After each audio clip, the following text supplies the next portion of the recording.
Welcome to Art Ed Radio, the podcast for art teachers. This show is produced by the Art of Education, and I'm your host, Tim Bogatz.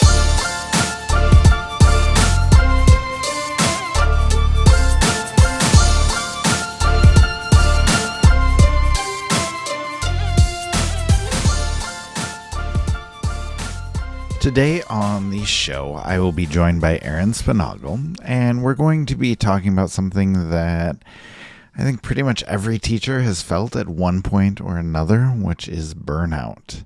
But we're going to make it an art teacher-centric conversation because, if you think about what we do as art teachers with the number of kids we have, the number of decisions we make, the number of materials we deal with, everything that goes into teaching art, you know that the art room comes with its own special type of exhaustion. But Erin has taught for over 20 years, spent a long time in general education, and then made the switch to teaching elementary art a few years ago. So she brings a really helpful perspective from both sides of the equation. And Erin is also the author of Teachaholic, which is a book that's all about setting boundaries and climbing out of burnout. And she hosts the Next Chapter for Teachers podcast, which I was on just last week. So if you don't hear me enough every week on Art Ed Radio, feel free to check out the Next Chapter for Teachers podcast. Like I said, I was there last week. We had a great conversation about creativity and appreciating and finding beauty in these small creative acts that we do every day. So really enjoyed talking to her, and it was a good conversation that I would love for you to listen to. But today on this podcast on Art Ed Radio, we're going to get into what burnout looks like for art teachers, why creative triage, which Erin will talk about, is really important for you, and we'll also discuss some small, realistic ways to protect your energy to hopefully prevent burnout, and talk about how you can do these things without feeling guilty. So looking forward to all of it. Let me bring on Erin now.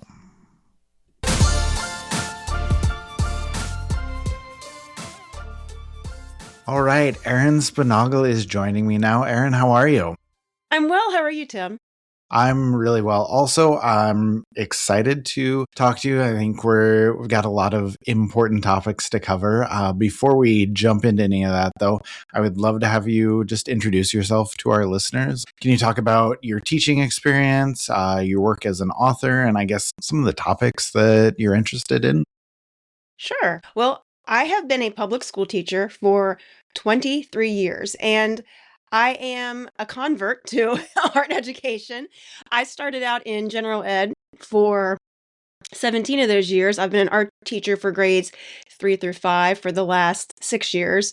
I taught a year of third grade, a year of fourth grade, 15 years of fifth grade, and made it out alive. And then at the brink of the pandemic, the art teacher at our school retired, and she had been the only other art teacher in our building, and I had one week to pass the praxis, that Wow.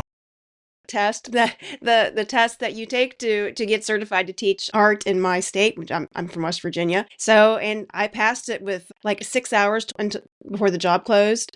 So I made a change, and I did not have a art education degree, but I've learned a lot of things on the fly, or Yeah. I create art for myself. I'm a colored pencil artist, but I had to learn a whole lot more than just colored pencils. But it's been a learning experience, and it's probably been the best part of my teaching career. I like to think that the art education aspect of teaching was saved for me till I was ready to truly appreciate what it could, or how I could use that to help students. But more recently, I have been interested in writing for teachers, not just solely for students. So this past October, I published my first book for teachers, Teachaholic, the 7-day mindset shift to build life-changing boundaries, and reignite your love for teaching. I think I left a part of it out there. Oh, conquer burnout. That's like the main part of the book. I was going to say that's the important part Yeah, right there. We it's don't want to forget mostly that. about burnout and my experience of going through burnout and the strategies that I used to bring myself back from that and to continue on in my teaching career. That came out in October, and it's really uh, gone over well with those that have read it. I think it has struck a chord with a lot of the things that are going on in education right now, not just for art teachers, but across the profession. So I am happy and honored that I was able to contribute to the needs of teachers that are going through some of the difficult things in our profession right now and that Yeah. are Yep. experiencing burnout. Yeah, for sure. And well, I was just gonna say, I know you do your podcast too, the Next Chapter for Teachers Yes, podcast, the Next which Chapter I'm for coming Teachers on podcast. soon, which I'm excited Yeah, about. But yes. no, one of the things I love about that podcast is the fact that you're not afraid to kind of tackle those tough topics. You know that No, we the we ones all that we know need professional as development on. yes, absolutely. And we all know as teachers, like this is difficult. Things are hard right now. And, you're not afraid to kind of lean into those and have, those hard conversations, do that real talk about the difficult topics. And so I really appreciate that, you think deeply about that and you really know what teachers need. And so, I Well, love thank you. hearing you talk about all of those things. Well, thank you. And that was actually the Next Chapter for Teachers podcast was born out of the pandemic when I really felt isolated and felt like a need to Mm-hmm. connect Mm-hmm. with teachers and share how I was recovering not only from burnout, but just dealing with the aspects of the pandemic because there are so many things that, nobody really talks about in education. And Yeah. they're the things that you won't get training on or get PD credit for, but they're the things that may influence how long you're able to stay in the game. Yeah, absolutely. Okay, so let me ask you about that because as you said you've taught both in the art room and before that in the classroom. And so thinking about those perspectives when it comes to burnout, like what are the differences that you've noticed in how burnout shows up for art teachers versus how it shows up for classroom teachers? So I have to backtrack a little bit. About 10 years ago is when I hit the bottom. Yeah. When my burnout was at its zenith, I was crashed out on the couch a couple of days before spring break and thought, there's no way I can go on. I was just ashamed and devastated that this is where my trajectory was heading, that I was at the point where I didn't think I could possibly stay in education Yeah. indefinitely or until retirement, put it that way. So I've since changed to art education and or teaching art, and I'm very protective of it Mm, because I do not want to end up in the same place that I was when I taught fifth grade. And there yeah. are things that I do now, or I have a different perspective of how I look at teaching and how I invest my time in things so that I don't go down that same path because I love teaching art. It has given me a way to use my interest and talents and ability to connect with students in a way that I couldn't have used if I'd stayed in the fifth grade classroom. And I want to be able to share that for as long as I can.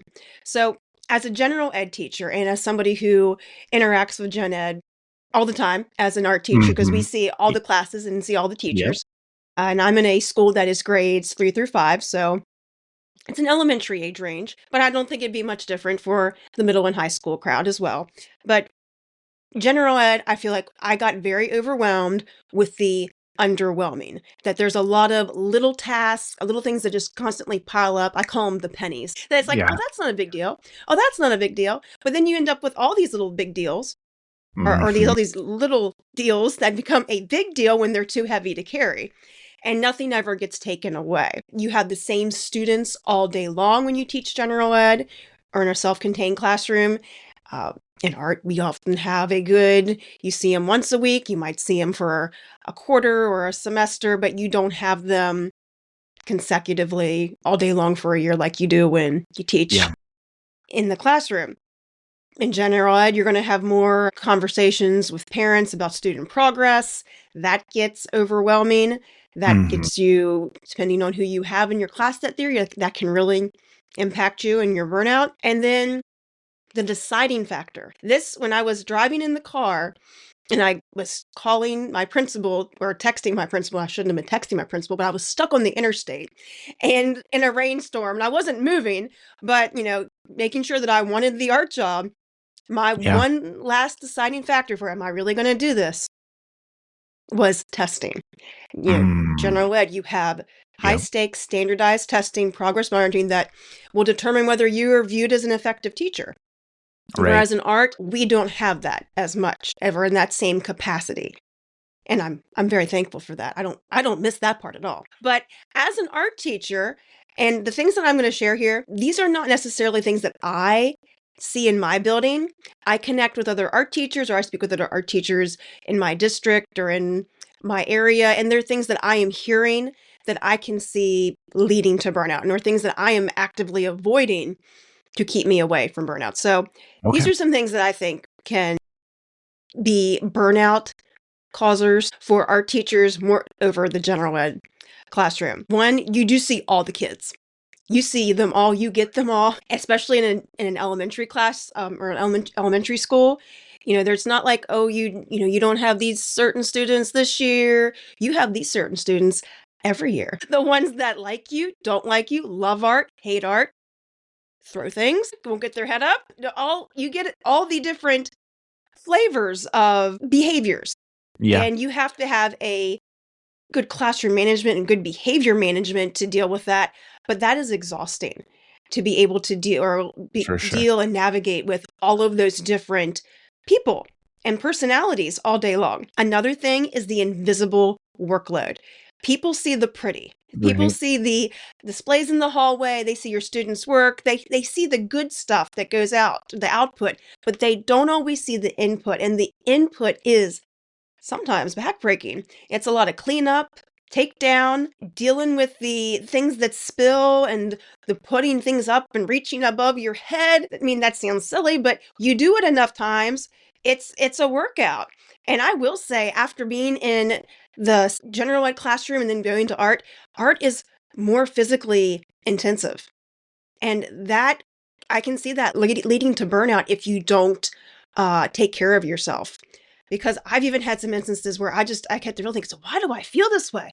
And I think about what I've done all day. It's like, it's no wonder I feel this I way. was gonna say my body's not used to moving like that. Yes. And it is a lot when I think with the younger grades and you have to do more for them or more prep for them, that can be more physically exhausting. So, other things that I see that can lead to burnout with art ed. You have a lot of extra responsibilities sometimes that are not even in any capacity related to teaching art, like extra duties, whether it's hallway, bus duty, lunchroom. There's lots of little things that you are pulled for and used for that take away from that prep time, that invisible workload that nobody sees. But Yep. that, even though those things may not be very exhausting to watch a class or to stand and observe students in the cafeteria, they're taking away from your prep time or things that you could be doing something to get caught up. And along with that, also, we're talking about getting caught up in that invisible workload, is some people stereotype the art teacher in the school building as the fun class, the easy class, they color all day class. How many times, oh, you have the fun job. What did you color today?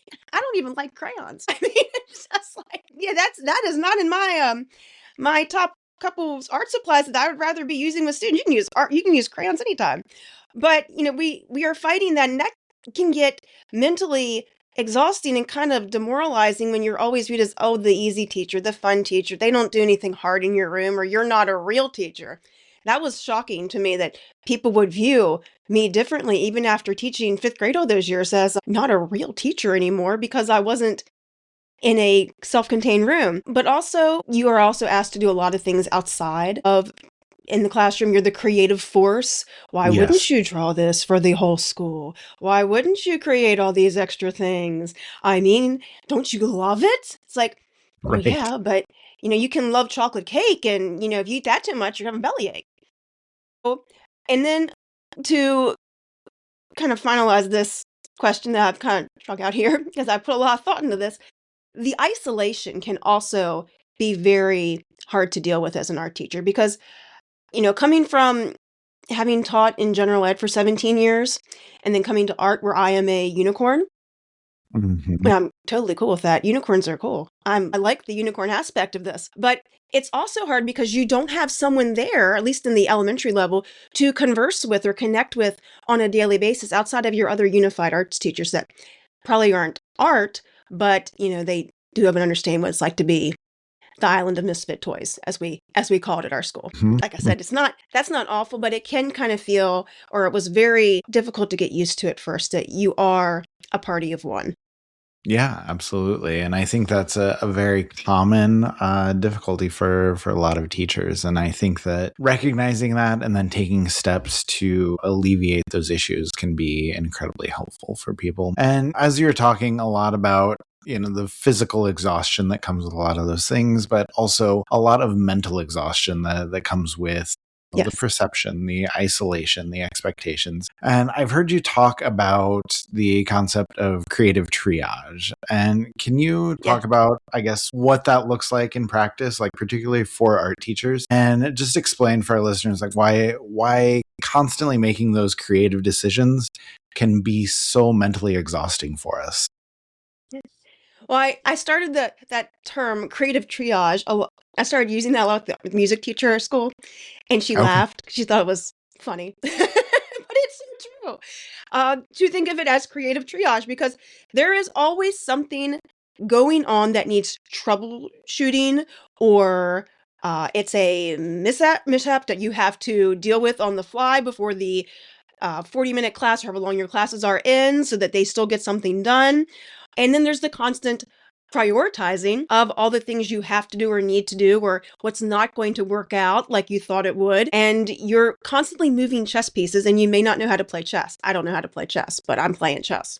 I'm moving something around on the board, let's put it that way. So, teachers or art teachers, we're creative by nature, but being creative all day long in the capacity of teaching kids how to be creative and how to do things creatively is mentally draining. And people think of creativity as just being like a right brain thing. Creativity is a whole brain thing. So you're using your whole brain at full force all day long, and I don't hate it. I would not trade it for anything, but it will wear your battery down more so than anybody who's not an art teacher is going to understand. And there's always more than one creative task that you're going to be doing at one time. There's Yeah. a lot of moving parts. Even like the simplest things, even if you're teaching kids how to use scissors for the first time, people don't think about using scissors as a difficult thing, or like, oh yeah, we're just gonna use scissors. But for a kid who's never used scissors before, watch out. I'm going to say that is a skill You're you gonna need to see some teach, and things. it is a Or if you're safety teaching issue. them, I love chalk pastels. That is one of my favorite things. And if people are saying, that's messy. I love the chalk pastels. I love teaching them how to blend and use it. But, you know, it's not just handing them chalk and say, have at it. You're teaching them, this is not a crayon. How many times do I have to say that and demonstrate this is not a crayon? And then someone will still, he's like, no, this is not a crayon. Just a little laying on its side like it's sleeping and changes. So it requires a level of patience and willingness to see it through and not give up when you just say, forget it, crayons. Even I don't like crayons. That's what saves me. I'm not getting out the crayons. But it is a whole brain process. And we are doing several things. We're putting out little sparkly fires all day long, whether we realize the intensity of it or not. And that becomes physically and mentally exhausting. And we need to honor that about ourselves, that we are doing this creative triage all day long, whether we're an art teacher or a music teacher or any profession that involves lots of different things that we need to move at one time. Yeah, I want to ask you about that too, but I just wanted to comment really quickly. I really appreciate you're looking at things on both sides where we can recognize that this is a wonderful job. We love this Mhm. job. We love everything that we do. But at the same time, we can also recognize that it is difficult. It is exhausting. There are so many things going on, and we need to take care of ourselves. And so that leads me into what I wanted to ask you about next is just what we can do to kind of alleviate those issues. So from your perspective, what are a few just realistic small shifts that art teachers can make during the school day to protect their energy, to keep from feeling exhausted, and doing that without feeling guilty or without feeling like they're failing their students? I think the most important thing that we do is that we set boundaries. And this is harder than what it says. It's easy to say, oh, just set a boundary. I'll just say you're not doing that anymore. But it involves us physically, almost physically, putting a part of ourselves outside of ourselves, if that makes any sense. We have to Yeah. let certain things go. And when you're very creative and very invested in things, that is very difficult to do. One thing that may not involve what you do during the school day, but involves what you do with your time is leaving school at a time when you are able to go home and care for yourself and care for your family and not overextending yourself during the day. Well, that's not something you do during the day. We have to have an off switch and we have to turn it off and not take it with us because the load is heavy and you have to put it down. And when your career is your passion, like it is a lot when you teach art, you Yeah. kind of have to leave it behind for a little bit so that you can tend to the other things in your life. And it's easier said than done because it's kind of like leaving your pet, your pet in your classroom. I mean, I don't know. I'm a cat lady. I don't know if you're a cat or dog Oh, person, I'm a but dog it's like you person. would never think like I can't I can't just leave him as, but it's like it's kind of like that. I mean, I don't feel that way when I leave my cat at home and I go to school, but I would never leave it there. But I'm just saying you really have to be willing to step away and get over the fear of it's still going to be there for you when you Yeah. return the next Yeah. day. We don't like to say no and we don't like to disappoint people. But saying no and being able to have a quota for what I'm willing to do outside of the classroom or in addition to what I'm doing during the day for people. And this can be things like, can you draw this for me? Can you make this for our X, Y, or Z? Having either a limit to how many of those things you will do, or just saying, I'm sorry, that's not something I'm going to be able to do right now. Or you don't even have to say, I'm sorry, you can just say no. But you kind of have to get to a point where you're going to either limit it or just put the kibosh on it so that you can focus on being a good art teacher and being good to yourself. The most important thing that you have to remember that helps you the most, anybody can do this, is just to remember the connection that you make with kids during the day supersedes any project or anything extra. That's Yep. bigger than all the glitter. The connection that you make with kids through art or through your rapport with them, just in the hallway even, is something that we don't realize the importance of. We don't realize the impact that has on their lives. But when you do, that takes the edge off of all the overwhelm and all the things that you feel like you have to do to be enough. It's just knowing that your presence is more than you can possibly imagine to some of these kids you see during the day. The art teacher really does make a difference in your school. And you have to honor your own physical needs throughout the day. And this is something that I have to really work on too. Because, like I said, art is more physically demanding than teaching gen ed. Mm-hmm. That's how I feel. Having done both now, I definitely feel it physically more than I did when I taught fifth grade because you're on your feet more and you are up and down more. You're opening things, you're passing things out, or keeping the circus from the three rings of the circus from becoming one. So you have to, you are much more in it in the game as far as it is physically, and you have to sit down sometimes or sit down for a minute. I have a stool. I don't like to use the stool. I like to use the stool to store things or to hold things for me than Right. I use it to for myself. But I'm getting better at not doing that. Sometimes if you're an introvert, your students need to work quietly. And you have to, and maybe art is supposed to be a time where they communicate and connect that way, but sometimes you have to honor that in yourself and have quiet work time so that you can Well, focus on your needs. Yeah, and also some of your kids are introverts too, and they will That is appreciate true. that quiet Not work every time. creative task involves being at full blast. A classroom management thing that I'm really glad that I took with me from the self-contained classroom is voice levels. And there's a voice level 0, and I love it. Because I'm an introvert and I thrive, or I can think better when it's quiet. Right. And I, I need that for myself. I need that to get through the day sometimes.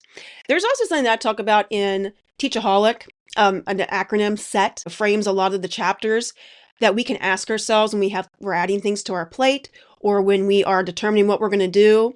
And SET stands for, is it sustainable? Can I continue to do this over a long period of time?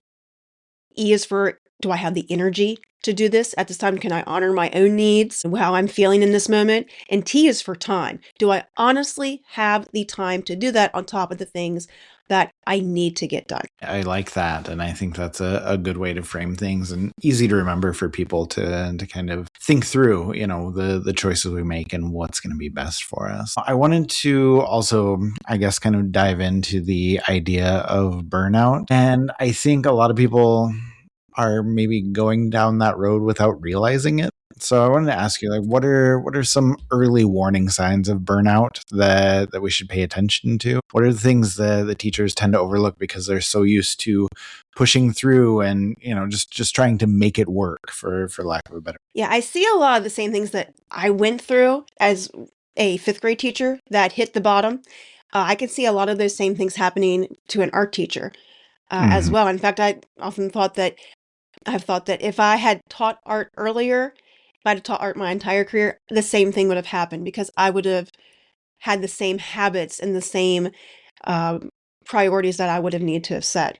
But I think the biggest thing that can happen to you as an art teacher, or I could see happening as an art teacher, is disassociating with just no longer feeling the joy or the interest in what the classroom or what the art classroom brings, what you bring to the room, just losing the joy for not only just teaching art, but also for creating for yourself. Because a big part of being an art teacher is honoring the part of you that wants to make and create and contribute to what art education is, which is making things and sharing them and communicating through how you choose to use your media and use your talents for your students and for the world. But losing, disassociating from that and just kind of numbing out because you're so overwhelmed, that's a sign of being burnout. Another one is just the fog, just feeling so overwhelmed and so shut down that everything is like kind of fuzzy and you can't sometimes just think the simple things that you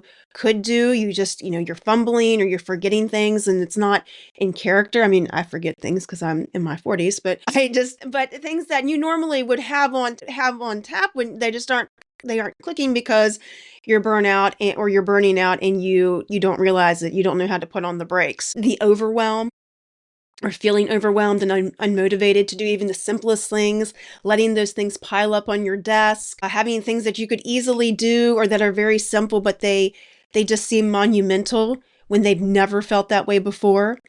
Um, this is a big one. Your fuse, the fuse that allows you to deal with the pencils that have fallen on the floor for the umpteenth time, or the person who has left the cap off the paint. Yep. Just getting upset about the little things, not being able to emotionally regulate with that's not a sign. That's not a sign that you can't be with kids or you shouldn't be in the classroom. That's just a sign that you need a break or that you Mhm. need to honor what's best for yourself. But I can see it happening. I mean, there have been times when someone has left the cap off the paint again after I said, put it back on, and it's not there.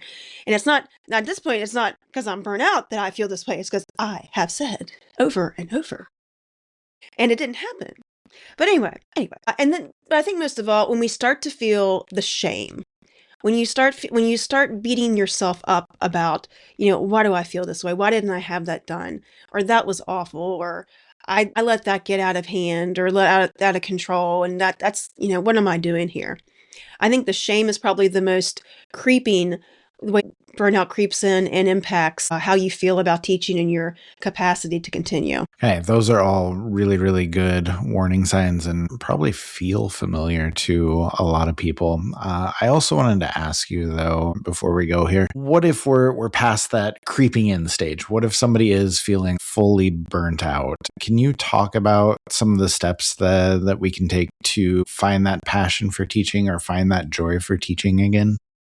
Sure. I think the most important thing that we all need to honor about ourselves or need to keep in mind is that being a teacher, your ability to teach and your ability to do your best, it's a sliding scale that I think we go through throughout our career. It's you might start out as novice or not being able to do but the bare minimum or just the basic things. We get proficient and we have those times in our life and in our career where, as the kids say, we're balling. We're proficient. We're exceptional. We're doing all the glittery things that make being an art teacher such a exceptional job to have. But you know what? You go through those different phases throughout your career, and there are times when we're low, there are times when we're in the middle, and there are times when we are pushed all the way up and full amped. But that doesn't mean that we get to the point where we hit rock bottom. You need to allow yourself when you hit that rock bottom and not everybody can just up and leave teaching. I know people say, well, I'm just going to quit. But, there are people that are close to retirement or don't want to give up what they have vested in their jobs, in their system. They have insurance, they have families that depend on them, and just dropping it and moving on to something else is not an option. We hear a lot about that with quitting teaching. Well, we're just going to go do something else. Not everybody is able to just drop it and go do something else. Right. Or has the, credentials to do even something else outside of teaching art. So we have to, if you are at the bottom, if you have reached burnout, the most important thing is you start with a clean slate. You have to set it to 0.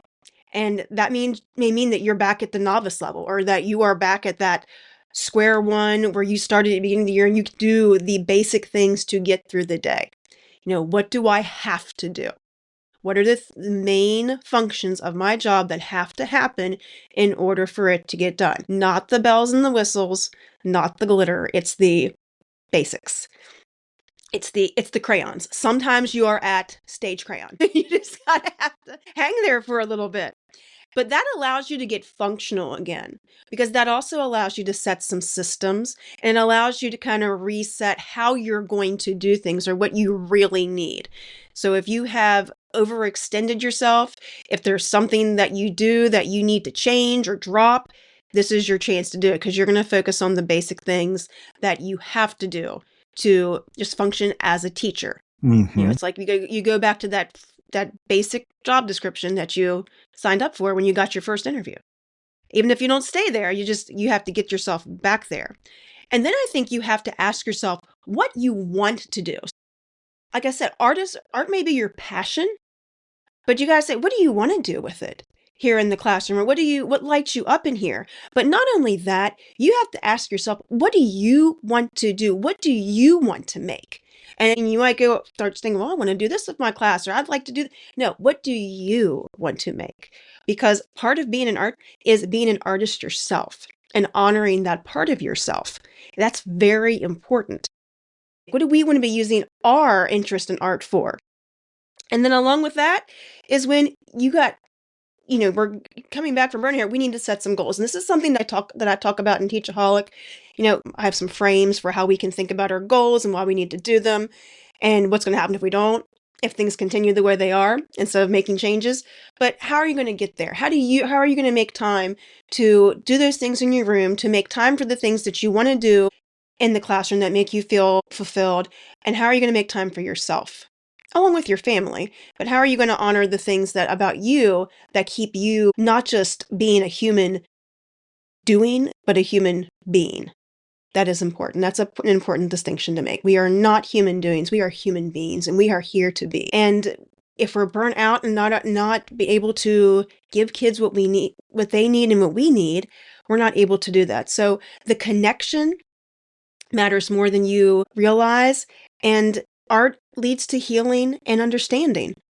So we need to, that motivates me when I'm not having a great day to do the best that I can for my school and my students and myself and my family and for everybody. So I naturally believe that, we want kids to do well. We want to be able to have our kids achieve and do their best. The arts do that for everyone in our schools. They will truly, if given the chance, the arts can save education, but only if we're willing to save ourselves. No, I think that's an incredible point. And, I think it's important that we remember those ideas about connection, about healing, about understanding. And yeah, thank you for closing with those. And then before we go, and I've loved all of this, so thank you for joining me. But before we go, can you tell people where they can find Teachaholic or find your podcast, find your other writing? Sure. So Teachaholic is on Amazon. It's available on Kindle and paperback. The Next Chapter for Teachers podcast is on most platforms. It's on Apple, it's on Spotify, and you can find links to all of those things on my website, which is www.erinsponaugle.com. And if you want to connect with me on Instagram, I am at Next Chapter for Teachers. Sounds great. Erin, thank you so much. We'll link to everything. Thank you for having me. So everybody can find it. But yeah, we appreciate you coming on and appreciate all of your advice, all your words of wisdom. So thank you. Thank you. Okay, thank you to Erin for coming on. That was a great conversation. I really enjoyed it. I appreciate her sharing so many useful ideas and just kind of being able to put words to the things that a lot of us feel, but we don't always talk about them. So I'm hoping that you can walk away from this podcast thinking, hey, there is a small change I can make. And even if it is just one small change, like that's a win. Okay, whether you are setting a boundary, finding some place where you can simplify things or make fewer decisions, building in some quiet work time, or just remembering that in your classroom, the connection with your kids is what really matters there. But if you can do something small, okay, that's going to be really, really helpful for you. But if you want to keep learning from Erin, you can check out her book, Teachaholic. You can listen to the Next Chapter for Teachers podcast. You can find her on Instagram at Next Chapter for Teachers. And I will link everything in the show notes. We also have a lot of really good resources, articles, podcasts from the Art of Ed having to do with burnout. I will link to a few of those as well. And I hope that, like I said, something from this conversation is helpful for you. So thank you so much for listening, and we will talk to you again next week.